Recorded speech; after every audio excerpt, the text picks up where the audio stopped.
Shalom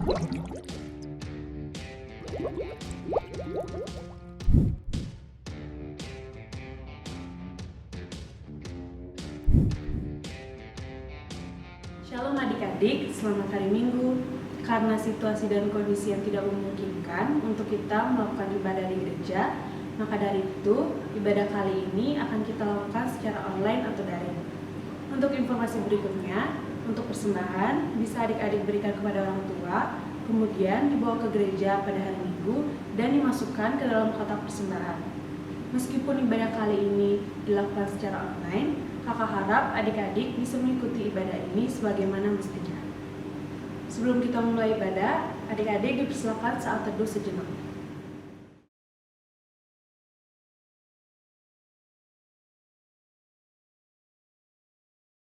Saat teduh selesai, adik-adik dipersilakan untuk berdiri. Kita akan menyanyi dari nyanyian pembuka, yaitu KMM 43, Mari Bernyanyi Serta.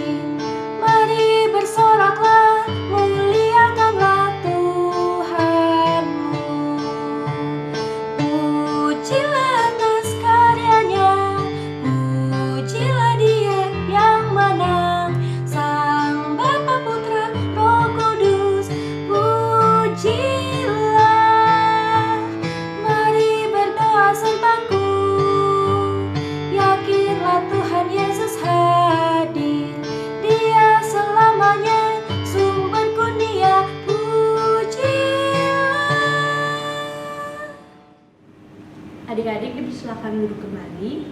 Sekarang kita akan masuk dalam doa pembuka. Mari kita satu dalam doa. Bapa yang berkata dalam kerajaan surga, terima kasih ya Bapa atas melihat penyertaan-Mu dari hari ke hari dalam kehidupan kami. Ya Bapa, sekarang kami akan memulai ibadah ini. Berkati ibadah ini dari awal pertengahan hingga akhirnya ya Bapa. Dalam nama-Mu saja kami telah berdoa dan mengucap syukur. Haleluya, amin. Sekarang kita akan masuk ke dalam ibadah. Selamat beribadah.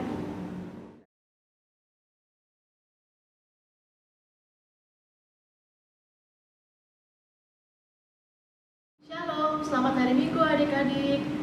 Kita akan masuk ke pelayanan firman hari ini. Sebelum masuk, mari kita siapkan hati kita siapkan Alkitab kita, dan mari kita berdoa. Segala puji dan syukur kami panjatkan kepadamu ya Bapa, sebab saat ini Engkau memberikan kami kesempatan untuk kami beribadah kepadamu meski secara online. Tapi kami percaya Engkau tetap hadir ya Tuhan, dan saat ini kami akan mendengarkan firman-Mu. Ya Tuhan, bersabdalah, bukalah hati pikiran kami Tuhan, taruhlah hikmat-Mu dalam batin kami, untuk kami boleh mengerti apa yang menjadi kehendak-Mu dalam firman yang akan kami dengarkan pada hari ini. Dalam nama Tuhan Yesus kami sudah berdoa dan mengucap syukur. Amin. Baik adik-adik, mari kakak undang untuk bangkit berdiri. Kita akan masuk ke pelayanan firman kita hari ini. Bacaan terambil dari Mazmur 127 ayat 1 sampai 5. Mari kita baca. Berkat Tuhan pangkal selamat.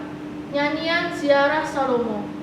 Jikalau bukan Tuhan yang membangun rumah, sia-sialah usaha yang membangunnya. Jikalau bukan Tuhan yang mengawal kota, sia-sialah pengawal berjaga-jaga.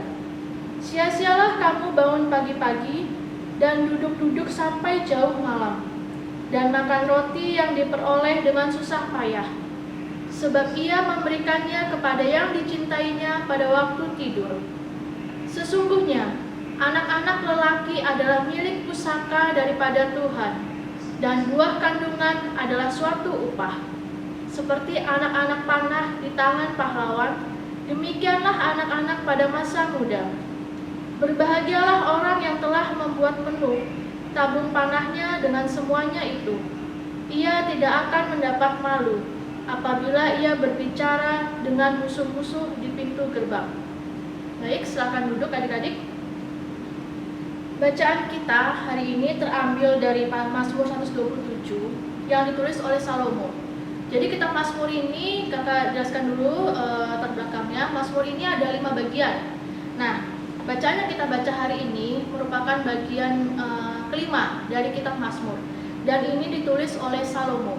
Sebenarnya penulis Mazmur banyak ya, ada Raja Daud, ada Salomo, ada Yedutun, ada Bani Korah dan sebagainya. Nah, yang kita baca saat ini adalah dari Salomo. Salomo itu siapa sih? Adik-adik tentu pasti tahu ya, pada saat sekolah minggu juga pasti diinfokan, dikasih tahu. Salomo itu adalah putra dari Raja Daud. Nah, kalau adik-adik baca dari kitab Tawarik 1 Tawarik pasal 22, adik-adik bisa lihat di situ. Sebenarnya ada keinginan dari Raja Daud untuk membangun bait Allah. Jadi Raja Daud tuh ingin membangun bait Allah yang megah, tempat kediaman Allah. Tapi Allah tidak mengizinkan itu terjadi, dan Allah berfirman kepada Daud bahwa bukan Daudlah yang bisa membangun bait Allah tersebut. Nah, kenapa sih Daud nggak bisa membangun bait Allah? Ya, karena Daud adalah seorang prajurit. Jadi kalau prajurit pasti ada perang, ada penumpahan darah.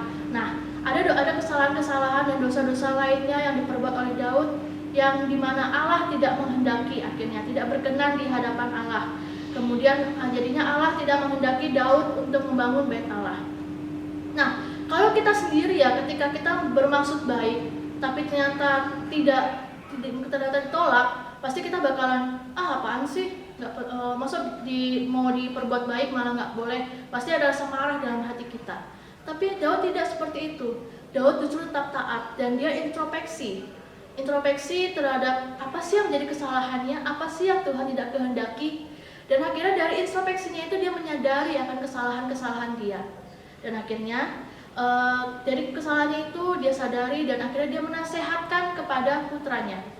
Jadi di situ Salomo dinasehatkan oleh Nabi Daud, di mana tentang keutamaan Tuhan, keutamaan Allah. Jadi Salomo sebagai putra dari Raja Daud harus bisa mengandalkan Tuhan, harus selalu menyertakan Allah, mengutamakan Allah dalam setiap sendi kehidupannya, baik dimanapun, kapanpun, dalam hal apapun. Nah, Salomo ini ternyata anak yang baik ya. Jadi Salomo ini dia mendengarkan nasihat dari ayahnya. Dia taat kepada perintah ayahnya. Akhirnya dia selalu mengandalkan Tuhan, berdoa kepada Tuhan, dan menyertakan Tuhan dalam setiap kehidupannya dia. Makanya Tuhan akhirnya mengizinkan bait Allah dibangun oleh Salomo. Jadi keinginan awalnya dari ayahnya yang tidak diizinkan oleh Allah untuk dibangun oleh Nabi Daud, akhirnya diteruskan oleh Salomo. Nah, tadi kan kakak bilang Salomo ini benar-benar dia taat kepada orang tuanya, kemudian dia ingat akan nasihat dari orang tuanya, di mana Salomo harus selalu mengandalkan Tuhan, mengutamakan Tuhan. Makanya ketika dari bacaan kita hari ini, judulnya aja berkat Tuhan pangkal selamat. Di sini Salomo benar-benar menyadari bahwa hanya Tuhan loh yang bisa membuat semua itu terjadi. Hanya Tuhan loh yang bisa membuat semuanya berhasil. Hanya Tuhan yang bisa memberikan berkat. Nah, akhirnya dia sadar bahwa kalau dia punya segalanya, dia mampu melakukan segala sesuatunya, itu semua karena Allah. Nah, jadi sampai Salomo sendiri bilang, sebab ia memberikannya kepada yang dicintainya pada waktu tidur. Nah, dia benar-benar saking menyadari bahwa semuanya itu adalah karena Allah. Percuma bekerja keras, percuma kekayaan, percuma segala usaha-usaha kalau tidak melibatkan Allah. Nah, akhirnya semua menjadi sia-sia. Percuma kita capek-capek kerja tapi tidak mengutamakan Allah, tidak mengajak Allah untuk bekerja, maka semuanya akan menjadi sia-sia. Nah, tema kita minggu ini adalah teruna yang mengandalkan Tuhan. Nah, apa sih yang bisa kita ambil dari bacaan kita hari ini? Pertama, bagaimana Salomo itu benar-benar taat. Dia mendengarkan nasihat dari ayahnya. Dan bagaimana dia mengandalkan mengandalkan firman Allah, mendengarkan nasihat dari ayahnya. Nah, di situ dia akhirnya berhasil. Dia berhasil membangun bait Allah, tapi tidak hanya itu, dia juga berhasil memimpin negeri. Dia juga dikaruniai Allah oleh seorang putra. Di sini kita lihat pada bait yang ketiga, ayat yang ketiga, di mana sesungguhnya anak-anak lelaki adalah milik pusaka daripada Tuhan. Jadi zaman dulu adalah seorang anak laki-laki itu adalah suatu berkat yang luar biasa, suatu kebanggaan. Dan Allah begitu mengasihi Salomo sehingga akhirnya dia diberikan berkat dengan diberikan seorang putra. Nah, dari kisahnya Salomo ini, dari bacaan yang kita ambil pada hari ini, kita juga harus bisa mengandalkan Tuhan. Nah, kenapa sih kita harus mengandalkan Tuhan? Adik-adik, ada 3 hal yang menjadi alasan mengapa kita harus mengandalkan Tuhan. Alasan yang pertama adalah karena kita adalah ciptaan Tuhan. Nah, kita sendiri kan suatu ciptaan. Jadi kita harus benar-benar bisa mengandalkan pencipta kita dong. Kita bisa melakukan segala sesuatunya, kita bisa bernafas, kita bisa mampu melakukan tanggung jawab. Itu semua karena pencipta kita yang memampukan kita. Lalu yang kedua, kita menyadari bahwa kita sebagai manusia memiliki keterbatasan. Sehingga kalau kita terbatas, pasti kita bisa harus mengandalkan Tuhan. Nah, saat ini adik-adik bisa lihat ya, apalagi tengah pandemi ini, mungkin banyak yang stres, mungkin banyak orang-orang yang kehilangan pekerjaan, atau mungkin adik-adik hanya bisa di rumah, akhirnya nggak bisa lebih bebas seperti biasanya, akhirnya stres. Belajar pun juga secara online. Nah, banyak akhirnya stres, akhirnya mengambil jalan pintas. Bisa jadi mungkin ada yang bunuh diri, ada yang akhirnya karena stres jadi melakukan suatu hal-hal yang Tuhan tidak kehendaki. Dan oleh karena itu, adik-adik sebagai teruna yang mendengarkan firman ini, adik-adik harus menyadari betul keterbatasan adik-adik. Adik-adik kalau misalkan diberi suatu tanggung jawab atau mengalami suatu keadaan, adik-adik harus benar-benar menyadari bahwa kita memiliki keterbatasan dan hanya Tuhan yang memampukan kita. Jadi ketika kita menghadapi suatu masalah, jangan berpikir kenapa sih kok masalah ini terjadi pada kita, kenapa sih kok begini, kenapa sih begitu. Tapi adik-adik yang harus ingat, yang menjadi pertanyaan adik-adik adalah siapa sih yang bisa memampukan kita menghadapi ini, siapa sih yang bisa mengubah keadaan, siapa sih yang bisa membuat semua ini menjadi lebih baik. Nah, dia adalah Allah. Dan oleh karena itu kita harus menyadari betul bahwa kita ini punya keterbatasan dan kita harus mengandalkan Allah. Lalu alasan yang ketiga adalah di mana Allah mampu mengubah keadaan. Cuman Allah yang bisa mengubah keadaan. Mungkin kita berdoa, kita saat ini ketika sudah berdoa, kita sudah berusaha, mungkin tidak saat ini Allah langsung mengubah tiba-tiba keadaan kita menjadi lebih baik. Tapi Allah pasti akan mampukan kita dan Tuhan akan mengubah hidup kita, mengubah keadaan kita pada waktu Tuhan dan dengan cara Tuhan. Mungkin bukan dengan cara kita, bukan juga pada waktu kita, tapi pada cara dan waktu Tuhan. Nah, itu adalah alasan-alasan mengapa kita harus mengandalkan Tuhan. Dan kemudian cara kita mengandalkan Tuhan itu apa aja sih, Kak? Nah, Kakak mau menyampaikan ada 3 cara bagaimana kita bisa mengandalkan Tuhan. Pertama, kita harus menyadari bahwa hanya Allah yang bisa memampukan kita, memberikan kita hikmat untuk kita boleh melakukan tanggung jawab, untuk kita boleh menghadapi suatu masalah. Sama seperti Salomo tadi, dia benar-benar menyadari penuh akan keutamaan Allah, menyadari penuh akan karunia Allah, berkat Allah. Jadi dia menuliskan Mazmur ini. Dan akhirnya apa? Dia selalu melibatkan Tuhan dalam kehidupannya. Akhirnya apa? Dia berhasil. Itulah caranya kita mengandalkan Tuhan adalah pertama kita harus menyadari betul bahwa hanya Allah yang bisa memampukan kita. Kita menyadari penuh keutamaan dari Allah. Lalu yang kedua adalah kita harus bersyukur dengan adanya orang tua, dengan adanya kakak layan atau orang-orang sekitar kita yang menasihati kita. Orang tua adalah wakil dari Tuhan untuk kita. Orang tua nggak mungkin menjerumuskan kita atau menasihati kita untuk hal-hal yang tidak baik. Mungkin adik-adik sering ketika dibilangin sama orang tuanya malah ngelawan. Orang tua katrok nih, orang tua nggak gaul segala macam. Tapi orang tua punya pengalaman lebih banyak. Jadi makanya mereka menasihati adik-adik. Nah, sama seperti Salomo, ketika Daud menasihati Salomo dengar-dengaran, dia taat, akhirnya apa? Berhasil. Dia mensyukuri bahwa ada ayahnya, ada orang tuanya yang bisa membantu dia, membimbing dia supaya tidak salah jalan. Lalu yang ketiga, cara kita mengandalkan Tuhan adalah dengan cara kita harus bisa membedakan mana yang baik dan mana yang buruk. Caranya gimana sih Kak bedain mana yang baik dan mana yang buruk? Kita harus berpedoman pada firman Allah. Kita berdoa, kita mohon hikmat dari Tuhan supaya kita bisa membedakan mana yang Tuhan kehendaki, mana yang tidak. Maka demikian kita harus membangun hubungan dengan Tuhan. Kita baca firman, jadi kita bisa tahu apa sih yang Tuhan mau, apa sih yang baik, apa sih yang salah. Dan kita juga membedakannya dengan cara kita minta pendapat, kita mendengarkan orang tua. Kita minta pendapat pada orang tua, kalau kayak begini baik nggak ya, baik nggak ya, mah, gitu. Kita harus di situ kita bisa membedakan mana yang baik dan mana yang tidak.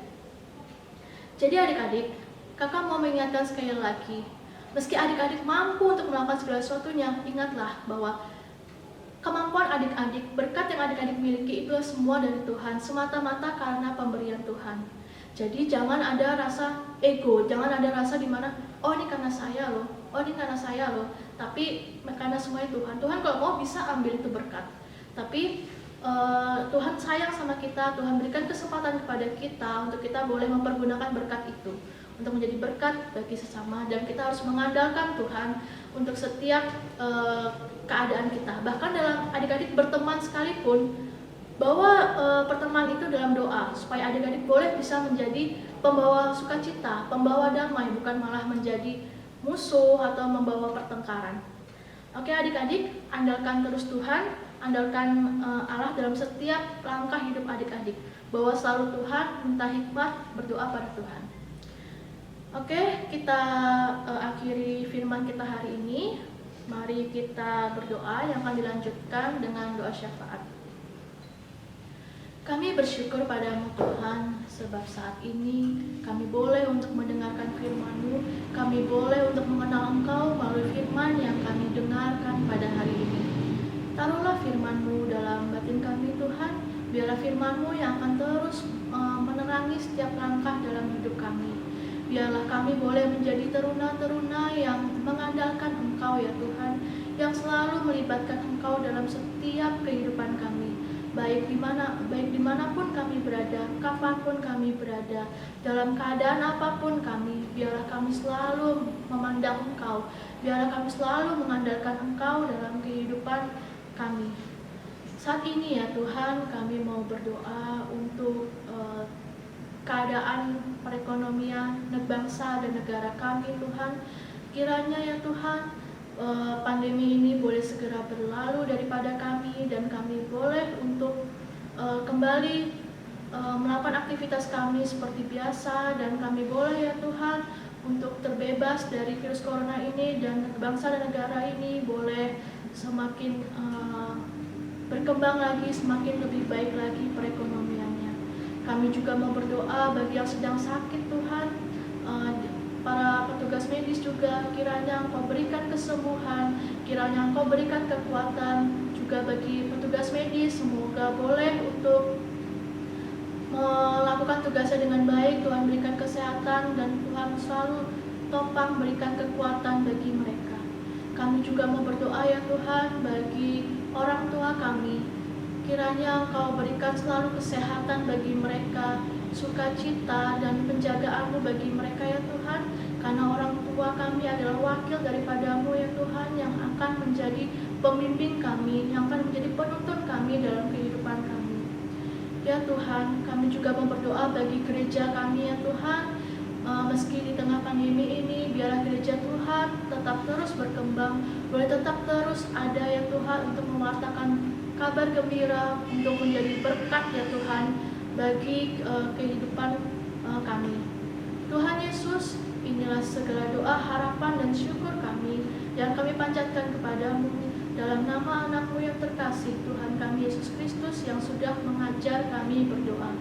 Bapa kami yang ada di surga, dikuduskanlah namamu, datanglah kerajaanmu, jadilah kehendak-Mu di bumi seperti di dalam surga. Berilah kami pada hari ini makanan kami yang secukupnya, dan ampunilah kami akan kesalahan kami, seperti kami juga mengampuni orang yang bersalah kepada kami. Dan janganlah bawa kami ke dalam pencobaan, tapi lepaskanlah kami daripada yang jahat.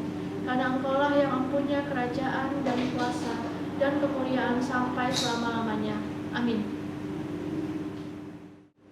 Baik adik-adik, sekarang kita akan masuk dalam persembahan. Untuk nyanyian persembahan terambil dari Gita Bakti 80, yaitu Mari Bawa Persembahan.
Mari kita satu dalam doa. Bapa yang bertata dalam kerajaan surga, terima kasih ya Bapa, kami sudah memberikan persembahan. Berkati persembahan ini agar berguna bagi gereja dan bagi pembangunan tubuh Kristus. Dalam nama-Mu saja kami telah berdoa dan mengucap syukur. Haleluya, amin. Adik-adik tetap berdiri. Kita akan masuk dalam nyanyian penutup. Untuk nyanyian penutup terambil dari Gita Bakti 225, dari semula telah Kau tetapkan.